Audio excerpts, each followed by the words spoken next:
Hey guys, welcome back to Oaks and Arrows. I'm Erin, and today I am sharing with you guys 7 tips on how to homeschool children of multiple ages. If you haven't seen me before, I have 4 children ages 9, 7, 5, and 3, and I have been homeschooling for the past 3 years since my youngest was about a year old. In fact, I think she would have been younger than that. I'm like trying to think back. She was a little bit younger than that. But we've been homeschooling through the toddler years, in the thick of it, and I thought I'd share with you how we've managed that and what we've been doing to make that work for us. The first tip I have is a little different than you may have heard from other people. So you might want to just decide what works best for you. This is what works best for us. And that is to start my older kids first before I bring my younger kids to the table. We homeschool all at our dining table. We have a small space, and I find it a more peaceful school environment if I get my older 2 started on what they need to do before I bring my kindergartner into the mix.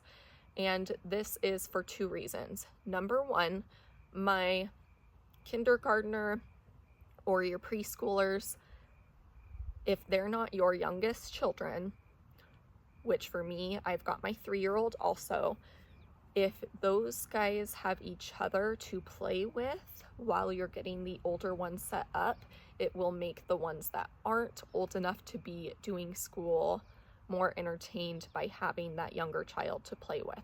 So my youngest 2 go off and play with each other while I get my older 2 started for the day. The other reason we do this is because the older you are, the more time school takes. So it is very frustrating for my older kids to start with my youngest and get that child done with and out of the way when they need me to get started on some of their schoolwork still. So I recommend getting your oldest kids started with their schoolwork to the point that they can then work independently while you homeschool your children that need you from start to finish. And those grades would be your preschoolers, your kindergartners, and a lot of times your first graders need you from start to finish with their schoolwork. Number 2, create some work that can be done independently. All of my kids, even my kindergartner, have some work that they can do independently without me standing there. For my kindergartner, it is just his handwriting, and he can do a little bit of his explode the code on his own after I get him set up with that. He can even do a lot of his math on his own after I get him started with that. My older kids have other independent work that they do as well. My 4th grader has typing. He has his science workbook he does on his own. Most of his math he does on his own. My daughter has explode the code. I'm eating my hair. They all have things that they can work on independently so that if I am working with another child, they can open those things up and keep going with some sort of learning activity whenever they're at a stopping point with another subject. So I highly recommend integrating some independent work in your children's day so that they're continuing their learning even when you can't step in to help them with something right away. Number 3, you need to implement some sort of routine or flow into your day. Some people like to call it a flow. I personally like to call it a routine. It wouldn't be exactly what people would call a schedule, because a schedule is like 9 o'clock this, 10 o'clock this, 11 o'clock this.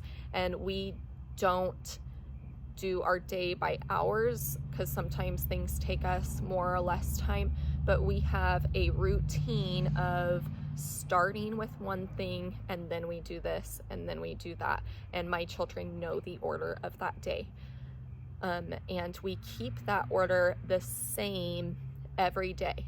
My children know if we are at home with our homeschool day, that this is what our day is going to look like. And if we have doctor's appointments or piano lessons or a Bible study that day, this is what our school day is going to look like. And so when you have that, your children know what to expect.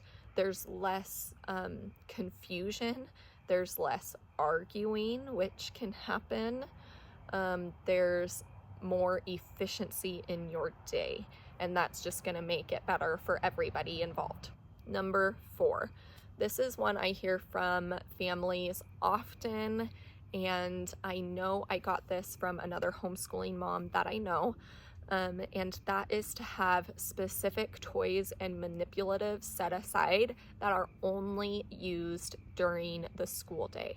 So for my younger 2 children, those things are Play-Doh. They can only use Play-Doh during a school day. There are certain coloring materials they can only use during the school day. Puzzles. We have some educational toys that allow them to like build shapes, magnetic tiles. Those are all things that are only used during school days, so that they're things that they get excited about and can be entertained with for quite a while I work with older siblings. So that might seem like an obvious one, but it is a tried and true tip. It's something that everybody, I believe, should be doing when you have younger children in the house, because for ages like 2 to 6, it really does work to have those special activities saved for school days only.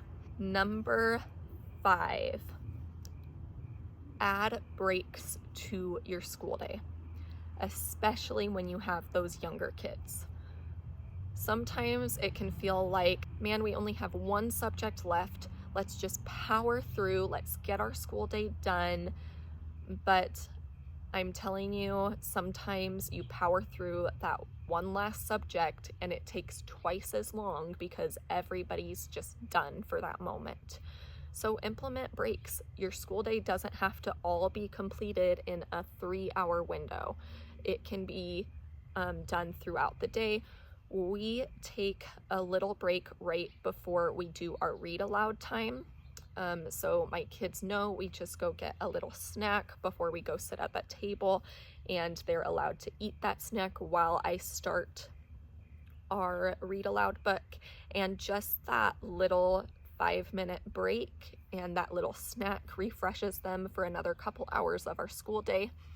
Right now that the weather's nice, we've also been taking like an hour-long lunch, and that's been working beautifully. They get to run around, we eat lunch outside, they get to play for a while, and while they do that, I switch my laundry, I clean up from lunch inside, I reset our school table, and then when we come back in, they are completely refocused on what we're doing.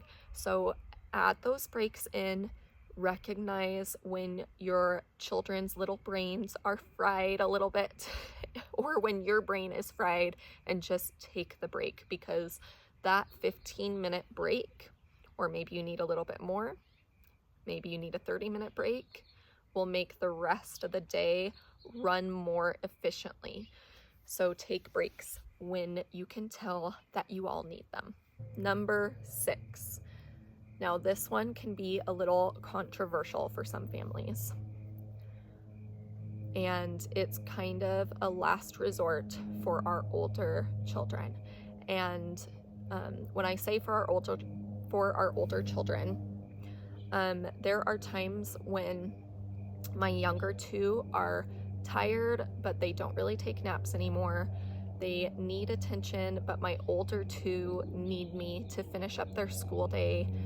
And my older children deserve that time with me in order to complete their school day in a reasonable fashion. And when we have a day, this is usually happening in the dead of winter when we can't get outside and get the fresh air that we need. But when we are having a day when the little ones are just not having it, they're not allowing my older two to have the quiet that they need to get their school day done, we allow screen time for my younger two. Now, we are very strict on what type of screen time our children have. They do not just have free access to YouTube or anything like that. They have a few educational apps that they're allowed to use, and then we do have YouTube Kids that they're allowed to access, but we have blocked any channels and sit there with them to make sure that they're on certain things on YouTube Kids. And then we do allow certain channels to be watched, such as we love The Good and Beautiful, we love Wild Kratts. There's a few others that my kids love to watch and that I feel safe with them watching and that are educational, that they can spend 30 minutes in the same area that we're in quietly watching something so that my older two are able to complete their school day with a little bit of peace. And like I said, that is when nothing else is working, when we can't take a break to go outside. That is something that we do in order to allow my children, my older kids, to get done with their school day in a reasonable time when the toddler is just not having it. Finally, the seventh tip, and probably the most important one, is your own self-discipline. As a homeschool parent, it can be so easy to get distracted by other things during the day. It's so easy to think, oh, I'll do the dishes, I will throw in the laundry, I will just check my phone real fast or respond to this text message really fast.